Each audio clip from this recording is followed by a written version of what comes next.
जुआर 2 दिन तले केंद्र थिबा बीजेपी सरकार लद्दाख रे गोटे हाईकोर्ट बेंच हवा बोली घोषणा करिछन। स्वागत योग्य पदक्षेप है।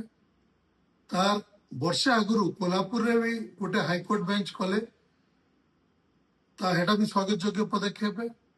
किंतु दुर्भाग्यर विषय है आज 2 वर्ष ऊपर के हलान बीजेपी सरकार के ओडिशा रे जेन प्रतिश्रुति तांकर बीजेपी रो नेता माने देइथिले गत निर्वाचन समय रे जे पश्चिम ओडिशा रे एवं संबलपुर रे गोटे हाईकोर्ट बेंच करबे बोली आज जाए किसी भी पदक्षेप नहीं नेले। धन्यवाद दमा नवीन पट्टनायक को। से थिला समय रे से प्रस्ताव देइथिले केंद्र सरकार के जे गोटे पश्चिम ओडिशा रे एवं दक्षिण ओडिशा रे हाईकोर्ट बेंच करवा लगी। किंतु मुई देखुचे एपर्यंत बीजेपी नेतांक निद नहीं भांगबार।